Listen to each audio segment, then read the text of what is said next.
રાજકોટ મહાનગરપાલિકા દ્વારા વેરા વસૂલાત ઝુંબેશ ચલાવવામાં આવી રહી છે, જેમાં વર્ષ 2025 માટે રૂપિયા 410 કરોડનો લક્ષ્યાંક નિર્ધારિત કરાયો છે, જે પૈકી અત્યાર સુધીમાં રૂપિયા 338 કરોડની વસૂલાત થઈ છે.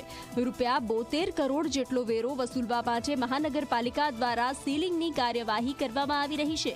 જોકે વસૂલવામાં આવેલા ટેક્સ પૈકી વર્ષ 2024માં રૂપિયા 4.58 કરોડના 856 જેટલા ચેક રિટર્ન થયા છે. ત્યારે મિલકત વેરાનો ટાર્ગેટ કેમ પૂરો થશે તે મોટો સવાલ છે.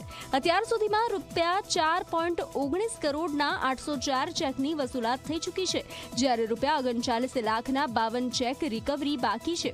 આ માટે નિયમ મુજબ નોટિસ આપવાની કામગીરી કરવામાં આવી છે.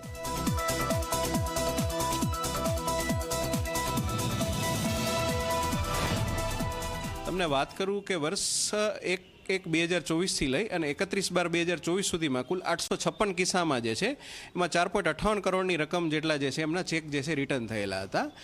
તમને જે છે આ જાણીને આનંદ થશે કે આ સંપૂર્ણ જે છે એ વર્ષની અંદર જે છે રાજકોટ મહાનગરપાલિકા દ્વારા કુલ 804 કિસ્સામાં 4.19 કરોડની જે છે એ વસૂલાત જે છે સત્વરે કરવામાં આવી હતી અને 52 કિસ્સામાં જે છે એ 39 લાખની વસૂલાત હાલ પેન્ડિંગ છે. તો તેઓની પણ નિયમ અનુસાર જે છે નોટિસ અને જે છે ફોજદારી પગલાંની કાર્યવાહી હાલ જે છે ગતિવિધિમાં છે. તો અંદાજિત જે છે 20થી 25% કિસ્સામાં જે છે એમાં અન્ય કારણો હોય છે, જ્યારે 75% કિસ્સામાં જે છે એમાં ખાતેદારના ખાતામાં ફંડ ના હોવું એ જ મુખ્ય જે છે કારણ તરીકે આપણે દર્શાવી શકીએ.